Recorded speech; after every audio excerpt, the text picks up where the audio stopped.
Hello and welcome to Z Pharma. So आज के इस वीडियो सेशन के अंदर हम लोग डिस्कस करेंगे कंप्लीट इन्फॉर्मेशन जो कि फार्मेसी ऑफिसर की रिसेंट वैकेंसी आई है नवी मुंबई म्यूनसिपल कॉरपोरेशन के अंदर। ओके, तो काफ़ी टाइम के बाद में जो है परमानेंट वैकेंसी आई है महाराष्ट्र के अंदर। लास्ट टाइम जो आरोग्य विभाग के अंदर आई थी, उसके बाद में डीएच, उसके पहले डीएचएस, सॉरी पहले जो है डीएमईआर के अंदर आई थी, उसके बाद में डीएचएस के अंदर आई और उसके बाद में जो है ये वाली वैकेंसी है। तो मुझे लग रहा है कि 2025 की सबसे पहली ये वैकेंसी है। तो इसके बारे में अभी हम लोग आज के इस वीडियो के अंदर चर्चा करेंगे, देखेंगे कि इस जो वैकेंसी है उसके अंदर क्या क्या इन्फॉर्मेशन इन्होंने मेंशन की है और एप्लीकेशन की डेट क्या रहने वाली है, क्राइटेरिया क्या रहने वाला है, वो सारी चीज़ें हम लोग डिस्कस करेंगे आज के इस वीडियो के अंदर। तो ये जो है ऑफिशियल वेबसाइट के ऊपर से आपको जो है नोटिफिकेशन देखने को मिलेगा।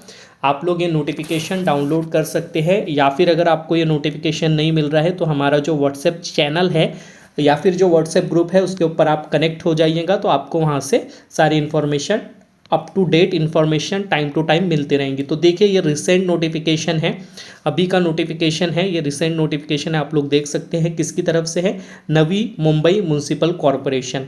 ओके, तो ये नोटिफिकेशन के अंदर बहुत सारी पोस्ट है, तो आप लोग देख सकते हैं। अगर आपके कोई रिलेटिव इस फील्ड के अंदर हो तो आप उनको भी ये सारी चीज़ें बता सकते हैं और अवेयरनेस क्रिएट कर सकते हैं सोसाइटी के अंदर। ओके, तो यहाँ पर जब हम लोग देखेंगे, तो जब आप लोग यहाँ पे देखेंगे तो 15 नंबर के अंदर इन्होंने मेंशन किया है गट क के अंदर जो है फार्मेसी ऑफिसर आता है, जिसको बोलते हैं औषध निर्माता या फिर औषध निर्माण अधिकारी। तो औषध निर्माण अधिकारी का जो बेसिक पे स्केल होता है वो S10 होता है। ठीक है, S10 होता है। जैसे कि महाराष्ट्र के अंदर जो सैलरी स्लैब हम लोग निकालते हैं तो S10, S11, S12, S13, S14 इस तरह से निकालते। तो बेसिकली इससे क्या पता चलता है कि ये जो है हमारा पे स्केल कितना जाने वाला है। तो S10 का अगर आप लोग बेसिक देखें तो 29,200 बनता है। ठीक है, मतलब इतना जो सैलरी रहेगा ये क्या रहेगा, आपका बेसिक पे रहेगा। ठीक है, इसके बाद में इसके अंदर और सारी चीज़ें ऐड होती है, जैसे टीए ऐड होता है, डीए ऐड होता है, ट्राइबल अलाउंसेज ऐड होते हैं, तो ये सारी चीज़ें ऐड होती है। तो ये जो बेसिक पे रहेगा वो आपका अराउंड 29,200 रहेगा। उसके बाद में हर साल का जो है इंक्रीमेंट होते रहेगा। सैलरी के बारे में अगर आपको डिटेल में जानना है तो मैं इसके लिए एक वीडियो स्पेशली बना दूंगा, क्योंकि मैं भी इसी पे स्केल के ऊपर काम कर रहा हूँ और यही पोजीशन के ऊपर काम कर रहा हूँ, औषध निर्माण अधिकारी के ऊपर। तो मैं आपको सैलरी से रिलेटेड एक स्पेशल वीडियो बता दूंगा या फिर बना दूंगा, उसके बारे में आपको कंप्लीट डिटेल पता चल जाएंगी कि डीए कितना होता है, टीए कितना होता है और इन हैंड सैलरी कितना आता है और ईयरली इंक्रीमेंट कितना होता है। ओके, तो अभी देखो यहाँ पे जो है नेसेसरी पद कितने हैं, तो टोटल जो है 12 पोस्ट निकल के आ रही है। ओके, अब 12 के अंदर भी जो है एक बहुत अच्छा अमाउंट है, 12 पोस्ट भी बहुत बड़ी जो है संख्या यहाँ पर देखने को मिल रही है। लेकिन ये 12 पोस्ट के अंदर भी जो है जो क्राइटेरिया इन्होंने रखा है, मतलब कि कास्ट वाइज रिजर्वेशन है, तो वो आप लोग आगे मैं आपको डिस्कस करूँगा। ओके, सबसे इम्पॉर्टेंट बात ऑनलाइन एप्लीकेशन, तो ध्यान रखिएगा 28/3/2025 से जो है ऑनलाइन एप्लीकेशन जो है स्टार्ट हो रहे हैं। ओके, ये स्टार्ट एप्लीकेशन हो रहे हैं। उसके बाद में जो है 11 तारीख तक के जो है 11 तारीख तक के जो है इसका एप्लीकेशन डेट आप लोग कर सकते हैं 11/5/2025 और रात में 11 बजे तक ही कर सकते हैं। लेकिन अगर आप लोग ये सारे क्राइटेरिया फुलफिल कर रहे हैं तो मेरा ये कहना है कि आप लोग ये तारीख से पहले ही फॉर्म फिल कर दो।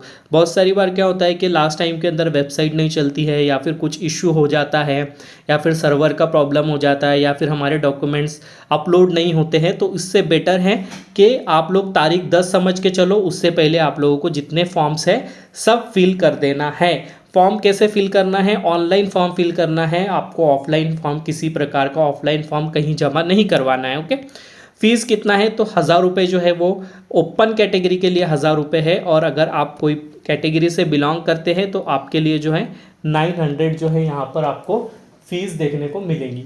ओके,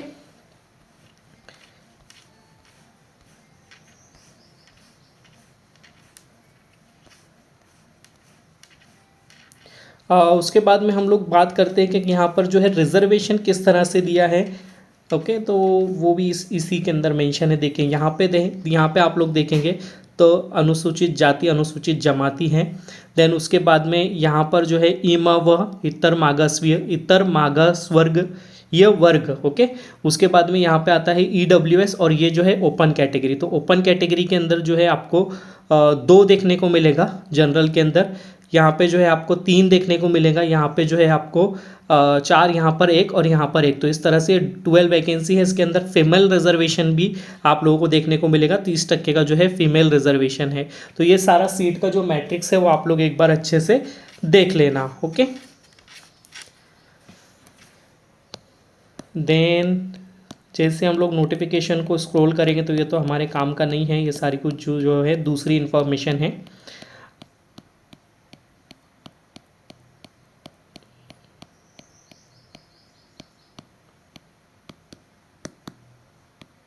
यहाँ पर देखिए ये जो है सिलेबस इन्होंने मेंशन किया रहेगा, ठीक है। तो ये हमारे काम की चीज़ है। तो अभी सिलेबस देखिए, ये औषध निर्माता गट क जो है इसके अंदर मराठी जो है आपको 10 मार्क का रहेगा, इंग्लिश 10 मार्क का रहेगा या फिर 10 क्वेश्चन रहेंगे। सामान्य ज्ञान जो है वो आप लोगों को 10 मार्क का देखने को मिलेगा, ओके। प्रश्न संख्या मतलब 10 क्वेश्चन आप लोगों को देखने को मिलेगा और बौद्धिक चाचनी 10 मार्क का, और संबंधित विषय ने जो हमारा सब्जेक्टिव नॉलेज है फार्मेसी रिलेटेड उसके 60 क्वेश्चन रहेंगे। और ये जो है ग्रेजुएशन लेवल का रहेगा, इंग्लिश और मराठी के अंदर आप लोगों को देखने को मिलेगा। नो डाउट आप इसको ऊपर नीचे स्विच कर सकते हैं। टोटल क्वेश्चन 100 रहेंगे जिसके मार्क्स रहेंगे 200, यानी एक क्वेश्चन जो आपका कैरी करेगा वो 2 मार्क कैरी करेगा, ओके। 2 आवर्स का जो एग्ज़ाम होगा, ओके, MCQ बेस्ड एग्ज़ाम होगा, यहाँ पर मेंशन भी है MCQ बेस्ड एग्ज़ाम होगा। तो ये सारी चीज़ें आप लोगों को ध्यान में रखना है।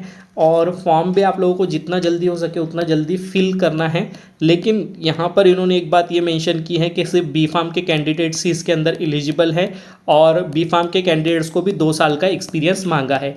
तो इसके रिगार्डिंग हम लोग एक कैंपेन रन कर सकते हैं, या फिर आप जो भी इनके जो कमिश्नर हैं नवी मुंबई म्यूनसिपल कॉरपोरेशन के, एक अच्छा सा मेल फ्रेम करके उनको भेजिए, इनको बताइए कि इस तरह से नहीं होता है। D.Pharm plus 2 years of experience is sufficient, या फिर B.Pharm फ्रेशर भी सफिशिएंट है। क्योंकि जो भी DHS DMR के अंदर जितने भी एग्जाम हुए हैं उन्होंने जो है B.Pharm फ्रेशर भी लिया है। तो ये नोटिफिकेशन के अंदर मुझे कहीं ना कहीं दिक्कत है, हो सकता है बहुत सारे स्टूडेंट इसके अंदर एलिजिबल नहीं हो पाए बिकॉज ऑफ क्राइटेरिया।